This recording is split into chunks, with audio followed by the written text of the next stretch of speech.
to try and keep their winners bracket dreams alive and move in through that top 8 in the winner's side. Of course, Rob going to be the character of choice for Lucretio. Don't think we'll be seeing the Toon Link anytime soon unless he really goes up. And there is no doubt in my mind that we know who Hayst is rocking, which is going to be 100% the Link, right? Of course, no surprise there on the character select screen. Keep it nice and simple. Who comes in as our top seed. Already does actually have a Wake Up Trent under his belt. Obviously, Hayst is looking to say his first one is fishing around this neutral for his classic setups, using his projectiles to feel out the space and keep advantage in his favor, try and keep Lucretio out to prevent, you know, this from happening. Yeah. Lucretio of the Twitter fame. If you're new to the Lu, he is one of the most technical Robs. You're going to see the most technical in the UK for sure, pioneering the game plan. He's going to just keep that tandem top out in center stage, but a good shield on the full side B gets both hits of that forward smash, but we once again see Beyblade out to try and interrupt the item play from Link. Hayst is an absolute master of finding an opening, and the moment he does, he will capitalize on it. Normally, I was going to say, normally using those higher frame data options that we know that he can and love, even if they do put him in insane end lag, but he is playing incredibly patiently against Lucretio. Yeah, last time we saw these two play, they did actually start to see a little bit of that inexperience from Hayst, where he would just be a little bit flustered, start seeing those up Bs come out of shield pretty early. But so far, we haven't seen anything too risky, making use of that auto-cancel Nair. It is nice to see Lucretio back after all this time. He obviously has somewhat put down Ultimate as his main game, picking up Melee and Nickel Star Brawl as his primary ones of choice. So see him here was something of a surprise, but it's very clear that he's still got what it takes, finding his place all the way in top 8 and already having quite a solid lead on Hayst. Yeah, both these two actually have entered multiple games today. Hayst making a massive upset. Lu, just being reminded that is a remote detonated bomb. Doesn't just go off. Definitely want to play to the crowd, is Lu. Always keeping us on our toes, but a smile on the crowd. That he is trying to use those lasers and gyro obviously to control as much stage as he can, and the moment he finds an in, he can absolutely push for it. Trying to find that back air, which does take Hayst out, cementing Lucretio 2 stocks up. Hayst needs to find this final hit and find it soon, otherwise we're looking at a very clean first win.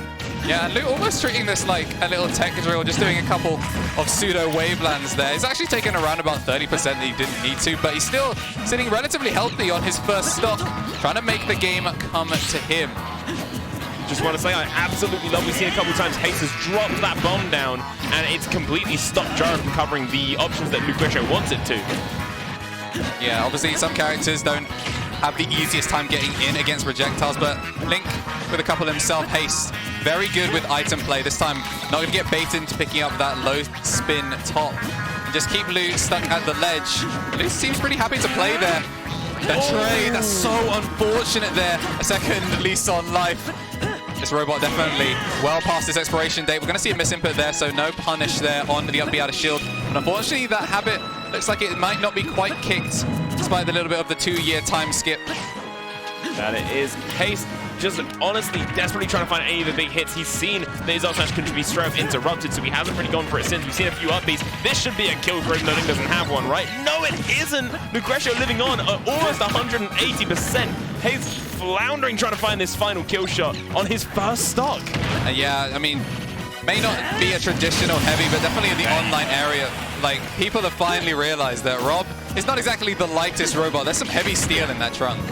That there is. Obviously, Link isn't exactly a lightweight himself. Known to be one of the, like, I think he's meant to be one of the first heavies in the game due to the amount of items that he carried. That he's actually got a surprisingly heavy weight to him. Yeah, we see this time a little bit of weight there, respecting the mash coming out. They're going to send, once again, Lu to the side, and he's going to get a pretty much free pass off the connecting the Beyblade. Down throw.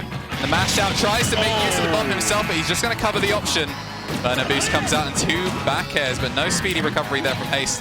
Is able to get away. Bomb in hand.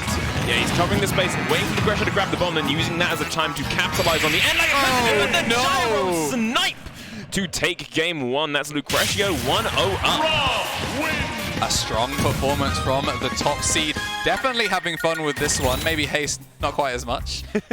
I think, honestly, this game is a puzzle to be worked out.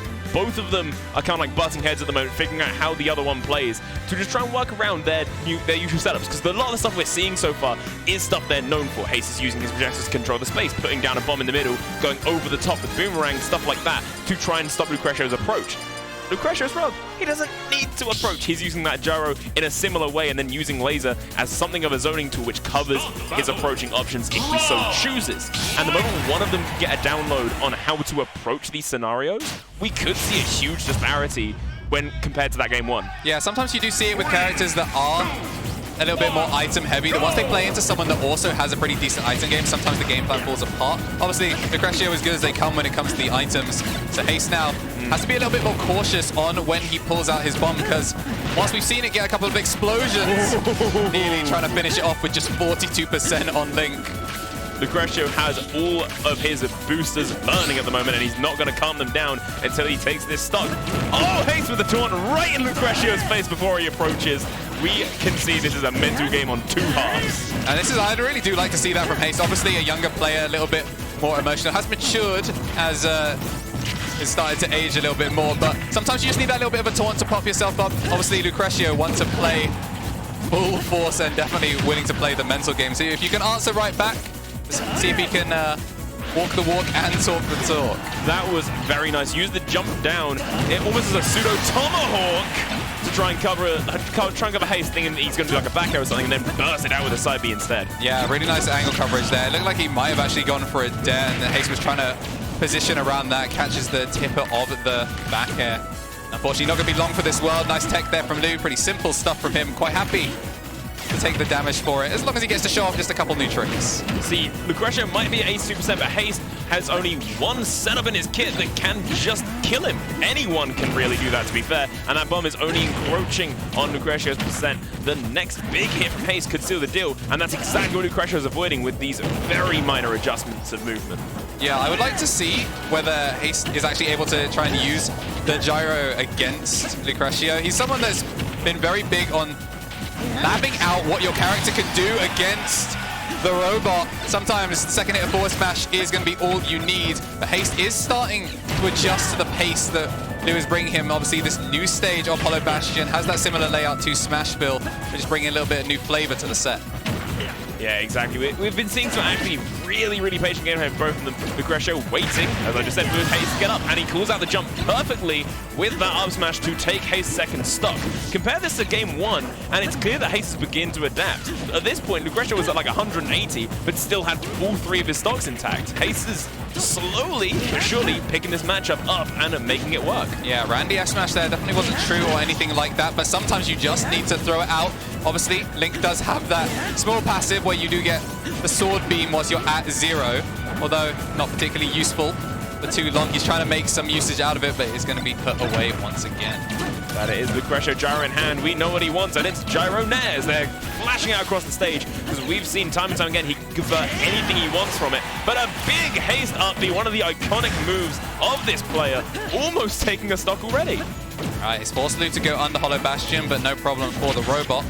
Just goes over to that other side, and we're going to see the first actual bomb conversion here from Hayst. Unfortunately, they're not able to keep the pressure on as he does stumble on the gyro. Lucretio jumps in with that nair, gets put into a little bit of a disadvantage, but can still capitalize with a few defensive maneuvers. Good down smash, pops Hayst off stage, but an up air puts him in too much end lag to do anything about it. Ouch! Yeah, definitely an unfortunate misinput there. Obviously, we are in top 16, so that is going to be just the best of 3 to stay in the winner's side. Hayst going to have to do the rest of his bracket journey through losers if he wants to run back through Lu, but there's plenty of competitors that want to stop him from even getting that far.